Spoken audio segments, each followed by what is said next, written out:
인구가 줄어도 경제가 타격을 받지 않는 이유가 뭘까요? 두 가지죠.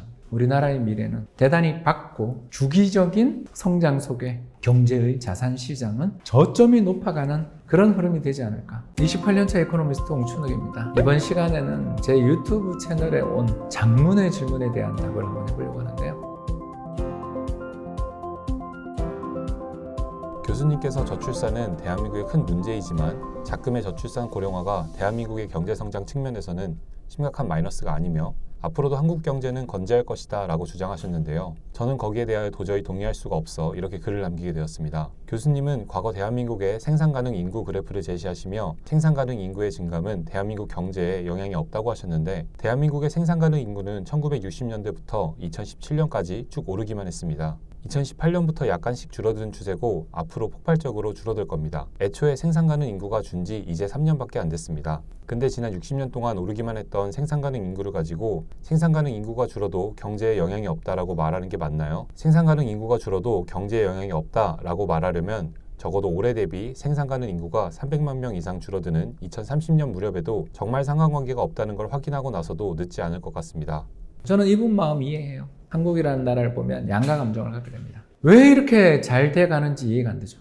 헬조선인데 이 나라 주가가 3,300이고 부동산 서울 집값이 10억이 넘었다. 미쳤다 이런 생각을 갖게 되고 또 다른 양가 감정 중에 하나는 앞으로 인구가 계속 줄 텐데 특히 이 질문 하시는 분들이 대부분 30대가 많은데요. 그분들이 이런 이야기해요. 나 애 안 낳을 건데 내 눈으로 이 나라 망하는 걸 보고 싶다라는 이야기까지 하시는 분을 저는 직접 사석에서 본 적도 있어요.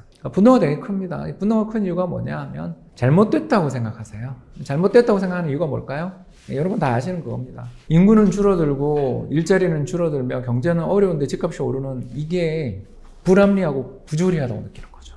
저는 이해한다는 거죠.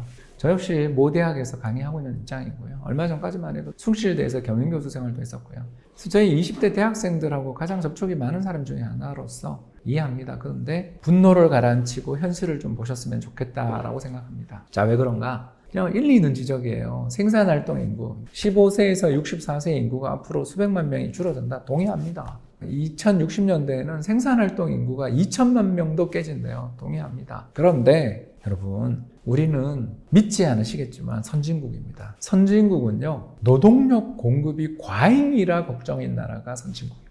슬픈 이야기를 하겠습니다. 인구도 줄고 경제 규모도 줄어들 수 있어요. 그런데 선진국은 그거랑 아무 상관없어요.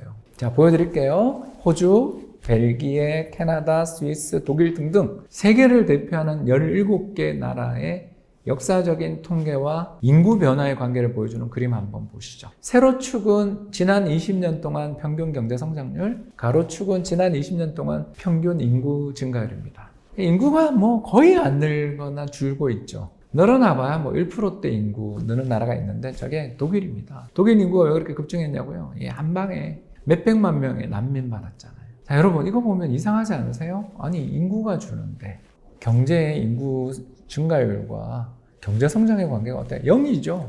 아무 상관없어요. R 스퀘어라는 저게 뭐냐면 요 모형, 다시 말해서 인구의 변화가 경제 성장에 미치는 영향. 어때요 여러분?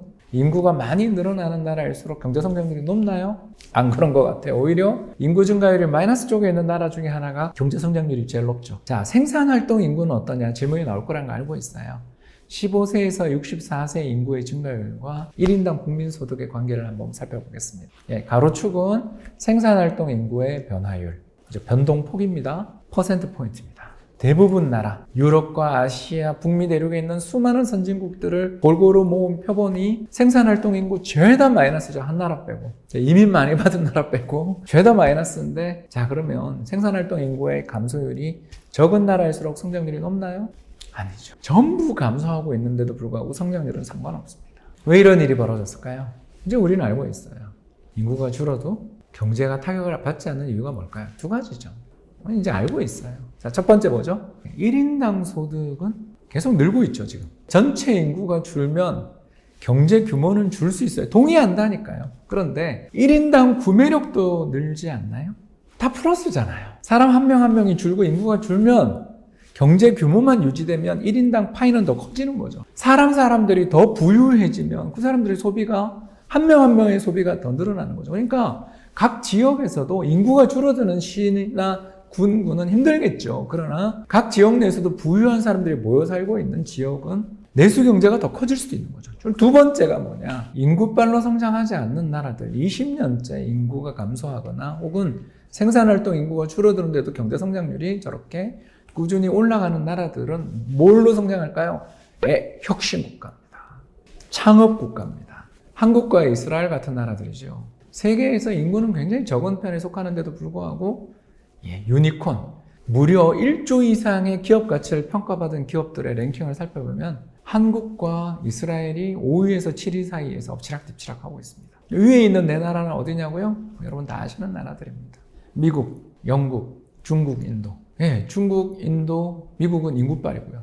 영국은 유럽에서 스타트업이 영국에 모여서 상장하는 거니까 유럽 전체를 대표하는 시장입니다. 참고로 한국의 스타트업 기업들이 프랑스나 독일 기업, 이탈리아보다 더 잘해요. 이런 일들이 지금 벌어지고 있는 거예요. 그래서 우리는 한 번도 생각해보지 못했던 일들이 지금 우리 삶을 다 바꾸고 있어요. 과거의 스타트업이었던 네이버, 카카오가 시가총액 10위에서도 최상단에 가 있고요. 배달의 민족이나 야놀자 같은 회사들이 어마어마한 기업 가치들을 인정받으면서 수십 조의 기업 가치를 인정받는 거대 기업군으로 발전하고 있고 고용도 말도 못하게 일으키고 있습니다. 여기에 한 번도 생각해보지 않았던 K-팝, K-드라마, K-영화가 넷플릭스를 비롯한 세계의 수많은 플랫폼에서 엄청나게 하고 있고 스튜디오 드래곤을 비롯한 우리나라의 수많은 스튜디오 하우스들 또는 벤처 기업들 그리고 음반 판매하는 각종 여러 기획사들이 시가총액이 폭발적으로 늘어나는 K 컨텐츠가 세계를 점령해가고 영토를 넓히고 있습니다.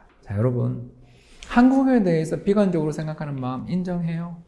경기는 안 좋은데 내 취업은 안 되는데 내 주변에 놀고 있는 애들 많은데 왜 주가는 오르고 집값은 오르는가 안타깝습니다. 저는 창업국가 한국에 특히 저 역시도 모 벤처를 자문해주고 있는 입장에서 볼 때 우리나라의 미래는 현재 수준에서 놓고 봤을 때 대단히 밝고 자산시장에 일부 거품이 있을지 모르지만 꺼진다 하더라도 또 성장의 기회는 계속 오는 주기적인 성장 속에 경제의 자산시장은 저점이 높아가는 그런 흐름이 되지 않을까. 어떤 자산에 대한 어떤 나라의 미래에 대해서 너무 단정적 억으로 비관론에 빠지지 않았으면 하는 바람을 가지고 있습니다. 지금까지 경청해 주셔서 대단히 감사합니다.